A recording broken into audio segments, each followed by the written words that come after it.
마태복음 13장 31절에서 43절까지 말씀을 함께 보았습니다. 오늘 예수님께서 천국은 뭐와 같다고 말씀하고 계십니까? 겨자씨 한 알과 같고, 또 한 번 이야기하시죠. 천국은 무엇과 같다라고 하시죠? 한 누룩과 같다라고 이야기하고 계십니다.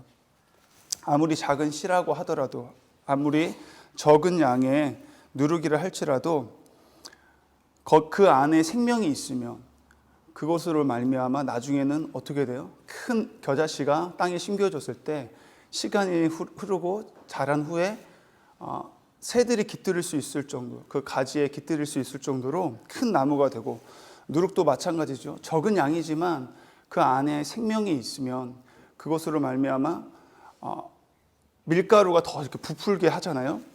풍성하게 해서 누군가에게 양식을 만들어내 줄 수 있는, 더 많은 사람들에게 공급해 줄 수 있는, 결국은 천국은 저와 여러분이 잘 알고 있듯이 뭐라고 우리가 잘 알고 있습니까? 장소의 개념이 아니라 통치의 개념이라고 하는 것이죠. 저희가 있는 그곳에서 주님과 함께 동행하고 예수님이 나의 인생의 왕으로, 나의 인생의 주인으로 우리가 인정하고 그분의 통치를 우리가, 그분의 다스림을 받고 있는 그곳이 어디든 상관없어요. 장소와 상관없이 어디에 있든지, 감옥이라도 상관없고요. 우리 환경이 어떠하든지 그곳에서 천국이 임한 줄 믿습니다. 그래서 마찬가지로 예수님께서 천국은 겨자씨다. 아무리 네가 작은 것이라 할지라도, 너가 좀 보잘것없는 인생처럼 보일지라 할지라도, 여러 가지 경제적으로 정말 힘들고 어렵고 너가 미약하고 연약하다 할지라도, 네가 보기에는 보잘것없어 보이지만 그 작은 것이, 너가 작아 보이지만 네 안에 내가 있으면, 생명의 빛이 되시고 영광의 빛이 너의 안에 비춰서 내가 너와 동행한다면 너는 누군가에게 영적으로 큰 유익을 줄 수 있는 사람이 될 것이다.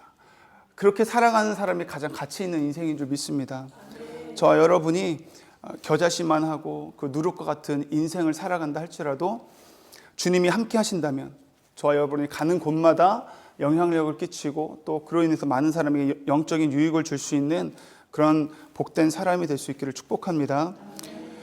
36절부터 오늘 43절 마지막 절까지 보면요, 이전에 알곡과 가라지에 대한 비유를 예수님이 말씀하셨고, 그것에 대해서 잘 깨닫지 못했던 제자들이 주님, 그때 말씀해 주신 그 알곡과 가라지의 비유가 어떤 내용입니까? 라고 이제 물어봅니다.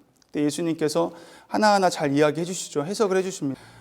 가라지는 어떤 특성을 갖고 있는지 아십니까? 가라지는 첫 번째, 독성을 가지고 있대요. 그래서 그것을 먹게 되면은 현기증이 일어나고 또 구토를 일으킬 수 있다라고 합니다. 또 두 번째 특징은 뭐가 있냐면 알곡과 잘 엉켜 있대요. 그래서 알곡이랑 이렇게 엉켜 있기 때문에 그 알곡을 보호하려고 가라지를 뽑으려고 했는데 오히려 알곡까지도 같이 뽑힐 수가 있는 확률이 더 클 수 있다고 이야기합니다. 그리고 세 번째는 가라지는 알곡과 생김새가 비슷하대요. 그래서 그 가라지가 어느 정도 자라지 않으면, 추수 때가 되지 않으면은 명확하게 알 수가 없다라고 합니다. 이게 진짜인지 가짜인지 구별하기가 힘들다고 해요. 그리고 마지막으로 네 번째는 알곡이 취해야 할 그 토지의 영양분이 있는데 그것을 가라지가 뺏어 먹게 되는 거예요. 그래서 알곡이 자라는 데 있어서 방해가 되는 요소가 이 가라지라는 것입니다. 마치 가라지가 누구랑 비슷하냐면요, 원수 마귀가 그렇다라는 거예요. 원수 마귀가 우리에게 좋은 것을 줄 리가 없죠. 그 원수 마귀는 구별하기 힘들어요. 성경에도 보면은 광명의 천사라고 해요. 겉은 빛나 보이고 좋아 보이고 깨끗해 보이지만 그 속은 엄청 더럽고 악한 것이 가득한 것이 원수 마귀라는 거죠. 그리고 우리의 신앙도 계속 방해를 합니다. 시험 들게 하고 믿지 못하게 하는 것이 원수 마귀라는 거죠. 그러면 이 가지를, 원수 마귀와 같은 이 가지를 꺾어버리고 뽑는 것이 마땅한데 주인은 어떻게 해요? 그냥 놔두라고 합니다. 종들은 이해가 할 수가 없었죠. 이 부분에 대해서 묵상을 해본 것이 이제 세 가지가 있는데, 첫 번째로 왜 거두지 말으라고 했을까, 가라지를. 첫 번째, 알곡들이 다치지 않기 위해서, 그래서 추수 때까지 기다리라고 말씀하신 거예요. 저와 여러분이 하나님의 자리에 때로는 있지 않는지 한번 돌아봤으면 좋겠어요. 내가 누군가를 정죄하고 판단하고 있지 않습니까? 이거 기도해야 되는 사람은 왜 기도 안 해? 왜 찬양을 하는데 저런 모습으로 찬양해? 하나님 찬양하는 말씀을 듣는데 왜 다리를 꼬고 있어? 이런 것들 가끔 나도 모르는 사이에 정죄하고 판단할 때가 있잖아요. 근데 정죄하고 판단하는 분은, 심판자는 누구냐면 하나님이라는 것을 저 여러분이 기억했으면 좋겠습니다.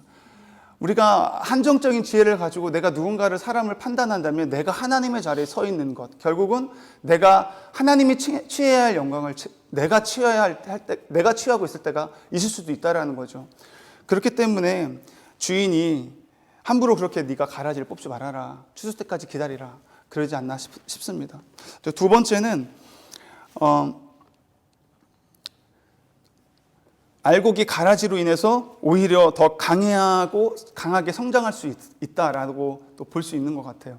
가라지 때문에 내가 저 가라지 같은 사람 때문에 더 기도하게 되고, 가라지 같은 사람 때문에 내가 오히려 그 사람을 축복하고 그렇게 될 수 있지 않을까라고 또 생각했고요. 세 번째는 인생이 어떻게 변할지 우리는 알 수가 없다라는 거예요.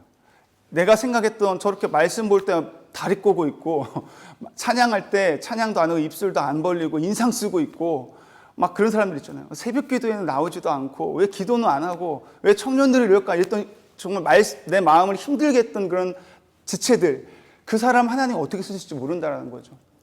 구약에 보면 구약의 사울이 있고 신약의 사울이 있잖아요. 구약의 그 사울은 처음에는 알곡 같은 자였지만 그의 말로가 가라지로 끝난 것을 볼 수 있습니다. 이스라엘의 초대 왕이었던 사울 왕이 그랬죠. 처음에 얼마나 겸손했습니까? 그래서 하나님이 그를 뽑으셔서 기름 부어주시고 이스라엘의 초대 왕으로 세우셨는데 그가 교만해지니까 가라지가 돼요. 그가 가라지가 될지 누가 알았겠습니까? 반대로 신약의 사울은 어때요? 예루살렘 교회 가서 그렇게 핍박을 했던 사람이에요.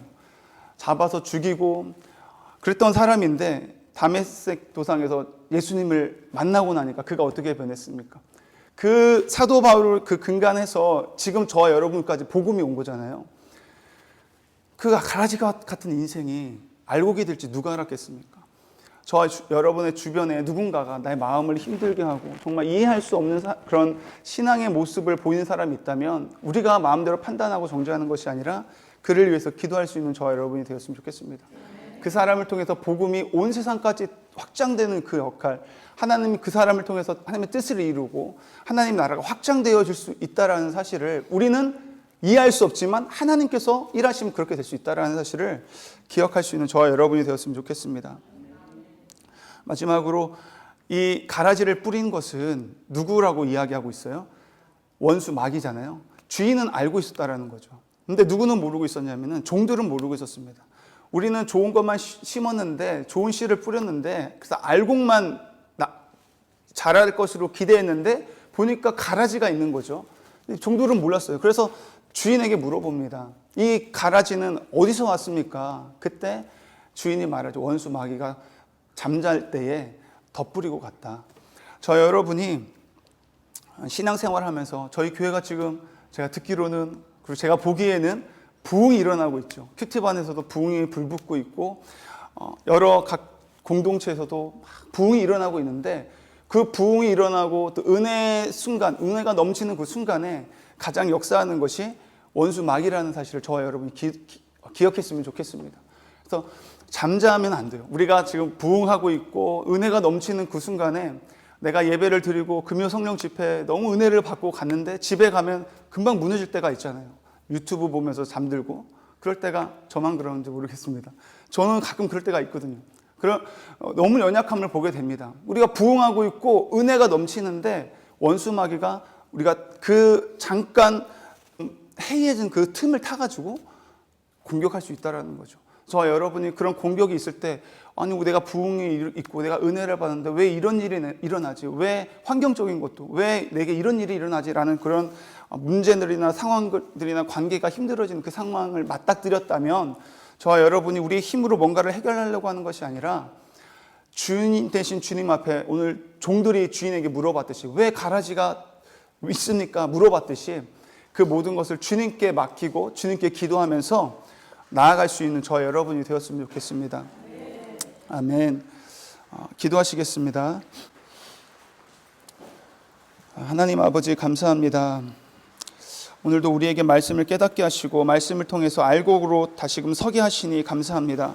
우리의 신앙이 아직은 연약하고 미약하지만 생명 되시는 주님이 함께하고 왕 되신 주님의 다스림으로 우리의 신앙이 보이지는 않지만 점점 성장하고 장성하여 많은 사람들에게 영적인 유익을 흘려보낼 수 있는 하나님의 사람이 될 수 있도록 주님 역사하여 주시옵소서. 주님, 우리 안에는 여전히 가라지 같은 세상적인 정욕과 욕심과 더러움이 너무도 많습니다. 하나님 앞에서 회개하고 겸손해짐으로 오직 하나님이 영광을 받으시고 존귀함을 입을 수 있도록 결심하는 이 시간이 될 수 있도록 성령님 인도하여 주시옵소서. 이 새벽에 기도하며 우리가 나아갈 때에 성령께서 역사해 주시기를 간절히 원하오며 예수님의 이름으로 기도드립니다. 아멘.